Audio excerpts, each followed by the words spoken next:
Friends, आज का जो मेजर टॉपिक है वो है ट्रंप के द्वारा जारी किया गया गोल्ड कार्ड।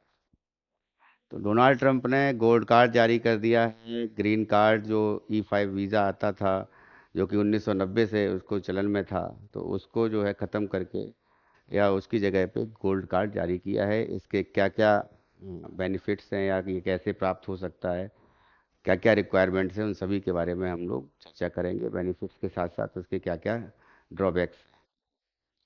तो सबसे पहले जो है कि gold card would work, how the gold card would work, कैसे काम करेगा।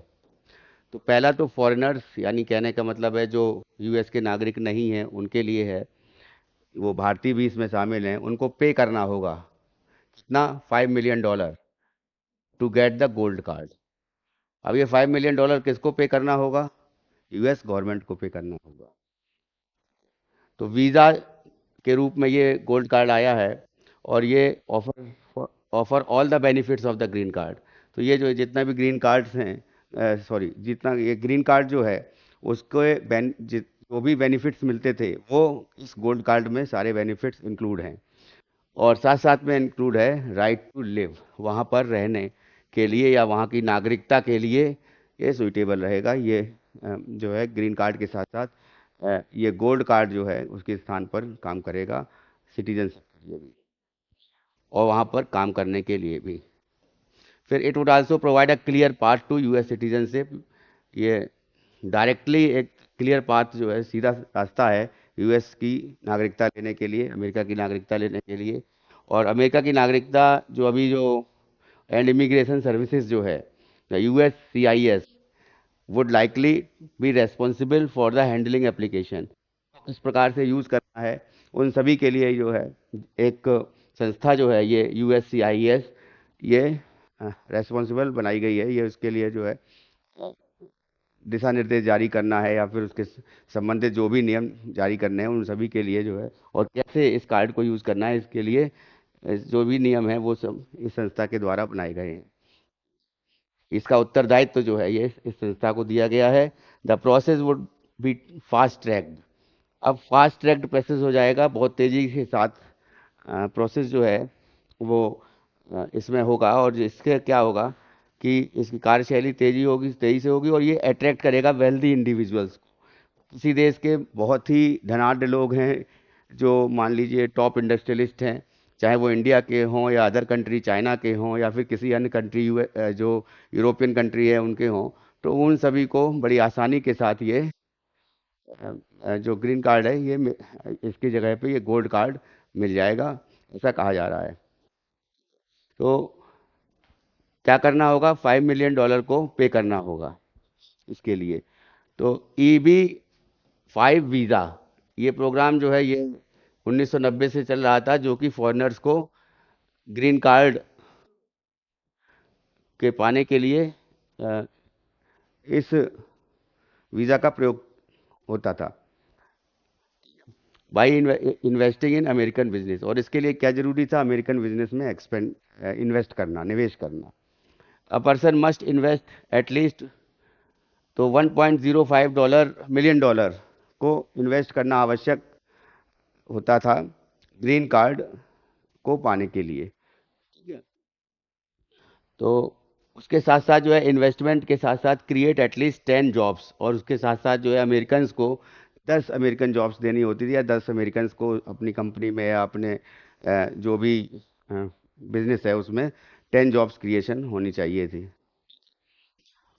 प्रोसेस इसके द्वारा जो ये प्रोसेस है, जो ग्रीन कार्ड कैसे मिले, तो ये जो ग्रीन कार्ड को प्राप्त करने का जो प्रोसेस है वो लंबा होता था, और ये ईयर्स, कई साल लग जाते थे इसमें, due to long waiting time. इसमें समय अंतराल ज़्यादा था, वेटिंग टाइम बहुत था, और इससे इसके साथ साथ इसकी अप्रूवल्स जो थे वो भी कॉम्प्लिकेटेड थे, बहुत ही मुश्किल थे। गोल्ड कार्ड वीज़ा, इसमें क्या है? तो पहला तो है डज नॉट रिक्वायर इन्वेस्टमेंट। पहला तो ये है कि निवेश करने की आपको आवश्यकता नहीं है वहाँ पर अमेरिका में, अमेरिकन बिजनेस में। Does not require job creation, यहाँ पर जॉब क्रिएशन की बात है कि अमेरिकन्स को हमको 10 जॉब्स देनी है, ऐसा भी निश्चित नहीं है। तो यहाँ पे ये भी चाहिए नहीं। तो ये जो रिक्वायरमेंट, दो रिक्वायरमेंट जो थी वो तो ख़त्म हो गई। तीसरा जो आया वो ये है कि only requires $5 million payment to the US government. $5 million की जो पेमेंट है वो यूएस गवर्नमेंट को देनी होगी। यहाँ पे कितना था? $1.05 मिलियन, सॉरी, है ना? तो $1.05 मिलियन से ये हो गया $5 million। तो निश्चित बात है कि बड़े उद्योगपति, पूंजीपति, उनके लिए जो है अमेरिका ने दरवाजे खोल दिए हैं कि आप आइए और हमारे देश में इन्वेस्ट इन्वेस्ट तो एक तरह से नहीं करना है उनको, इन्वेस्टमेंट का इनको जो है प्रायोरिटी नहीं है यहाँ पर। यहाँ पर ये भी है कि एक तरह से इनको नागरिक बनाने के लिए, एक तरह से अप्रत्यक्ष रूप से नागरिक बनाने के लिए ये एक इम्पोर्टेंट वीज़ा है। तो अब साथ साथ में is expected to have a simpler. अब इससे क्या होगा कि ये बहुत आसान हो जाएगा और फास्टर अप्रूवल मिल जाएगा। तेज़ी के साथ जो है अप्रूवल भी मिल जाएगा। अप्रूवल प्रोसेस जो है, जो इसकी जो अप्रूवल मान लीजिए देर में मिलता था, पहले टाइम लगता था ग्रीन कार्ड को मिलने में, तो अब गोल्ड कार्ड मिलने में उसको समय नहीं, कम समय लगेगा। अब इसके बाद जो है, अब क्या क्या बेनिफिट्स हैं इस यूएस के लिए, इस कार्ड को जारी करने के लिए। तो सबसे पहला है कि ये प्रोग्राम जो है ये bring wealthy individuals to America. जितने भी पूंजीपति हैं या बहुत ज़्यादा धनाढ्य लोग हैं पर्टिकुलर देश के, वो बड़ी आसानी के साथ अमेरिका में जा सकते हैं। और साथ में बूस्टिंग द इकोनॉमी, वहाँ की इकोनॉमी को बूस्ट करने के लिए ये काम करेंगे।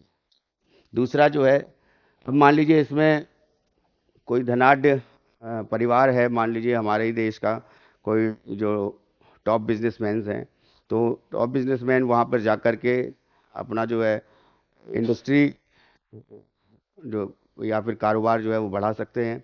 और वहाँ पर जा कर के वहाँ की इकोनॉमी को, वहाँ की जीडीपी में वो अपना जो है सहयोग दे सकते हैं।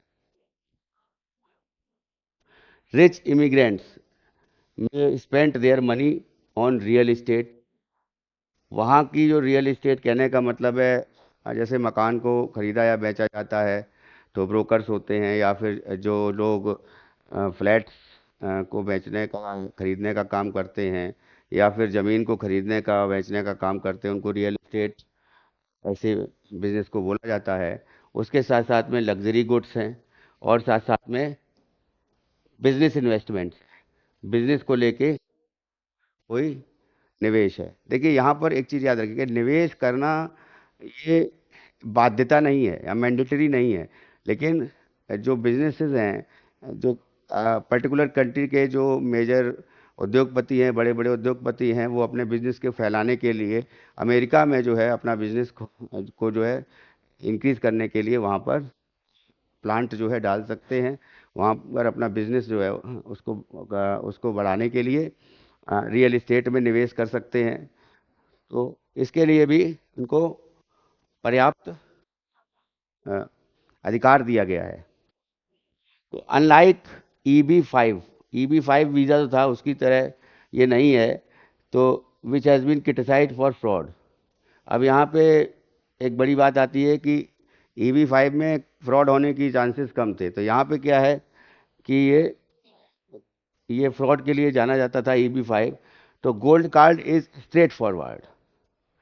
तो गोल्ड कार्ड को पाना बहुत आसान है, सीधे, और हाई कॉस्ट वीज़ा है ये।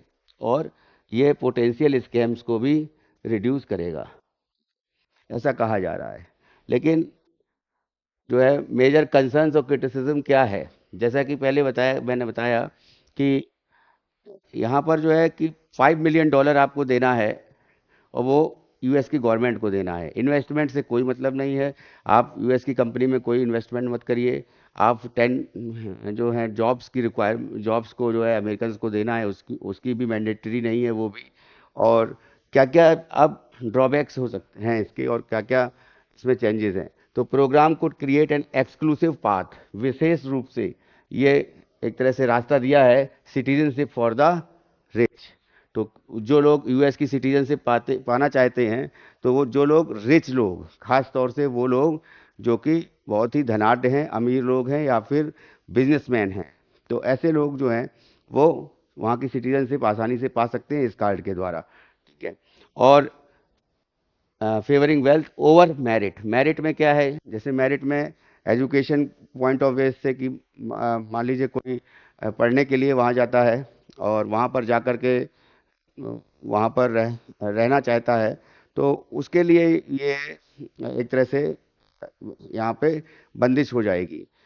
किसी की स्किल्स बहुत अच्छी हैं, कौशल है, उसका कौशल का विकास किया उसने अपने आप में, उसका कोई विशेष कौशल है और उस कौशल को वो अमेरिका में जा कर के उसको फैलाना चाहता है और उसको जो है अमेरिका में जा कर के निवेश करना चाहता है। कोई बिजनेसमैन भी निवेश करना चाहता है, मान लीजिए वहाँ पे छोटा बिजनेसमैन, तो पहले 1.05 मिलियन डॉलर उसको पे करने होते थे इन्वेस्टमेंट के लिए और जॉब्स के लिए उसकी रिक्वायरमेंट्स होती थी। यहाँ पर ऐसा नहीं है, यहाँ पर क्या है, आपको केवल आ, आपको जो है एक बड़ी रकम, कहने का मतलब है $5 मिलियन आपको पे करना है, और वो भी किसको को पे करना है, यूएस गवर्नमेंट को पे करना है। तो ना तो उसमें जो है स्किल्स की रिक्वायरमेंट है, ना एजुकेशन की है, ना बिजनेस इन्वेस्टमेंट, कम बिजनेस इन्वेस्टमेंट के लिए भी है। तो ऐसे केस में क्या हो जाता है कि ये जो ग्रीन कार्ड है उसकी जगह पे गोल्ड कार्ड लाने का ट्रम्प का यही मकसद है कि अधिक से अधिक जो है हम अमेरिका में जो यहाँ की इकोनॉमी में जो कैसे मतलब जीडीपी में बेसिकली उसको कैसे कन्वर्ट किया जाए, उसको जीडीपी कैसे वहाँ पे बढ़ाई जाए और इकोनॉमी को कैसे रेज किया जाए, मेजर कंसर्न है। तो might weak in the traditional immigration, तो ट्रेडिशनल इमिग्रेशन प्रोग्राम था जो हमेशा से चला आ रहा था, उसको जो है कमज़ोर कर रहा है ये। और रिक्वायर वर्क स्किल्स, एजुकेशन और बिजनेस इन्वेस्टमेंट को जो ये चाहते थे पहले होता रहा था, वो अब नहीं होगा। उसके साथ साथ जो है citizenship should not be for sale, कहने का मतलब है सिटीजनशिप पहले क्या थी कि आसानी से नहीं मिलती थी, लेकिन फिर भी जो है हर वर्ग के लिए सिटीजनशिप अलाउ थी। लेकिन यहाँ पर क्या है, एक विशेष वर्ग को केंद्रित किया गया है जो धनाढ्य वर्ग है, पूंजीपति वर्ग है। ठीक है। किसी भी देश के जो पूंजीपति हैं, बड़े बिजनेसमैन हैं, वो आसानी से जो है वहाँ पर $5 मिलियन दे करके वहाँ पर अपना प्लांट सेटअप कर सकते हैं, वहाँ पर जाकर के निवेश भी कर सकते हैं, मैंडेटरी नहीं। तो it could make it easier for the corrupt individuals. अब इसमें क्या है कि करप्ट इंडिविजुअल्स कहने का मतलब है किसी ने बहुत ज़्यादा लोन ले लिया अपने देश में, मान लीजिए बहुत से लोग हैं जो लोन लेते हैं और बड़े बड़े पूंजीपति जो हैं बड़ा बड़ा लोन जो है वो डिफरेंट बैंक से लेते हैं, और हो सकता है कि कोई स्कैम करके या कोई ऐसे करप्शन करके जो है यहाँ से उस देश विदेश में जा कर के यूएस में जाके वहाँ की सिटीजनशिप ले सकता है इजीली। तो ये एक मेजर ड्रॉबैक है। तो यहाँ पर ये बहुत आसान हो जाता है, और जैसा कि हम लोग देखते भी है कि पिछले विगत सालों में ऐसा हुआ है। तो to enter the US legally, तो यहाँ पे बहुत ईजियर हो जाता है कि यूएस में आसानी से वहाँ पर लीगली रह सकता है। ठीक है। तो इस टॉपिक को इम्पोर्टेंट पॉइंट्स थे वो आपको बताए।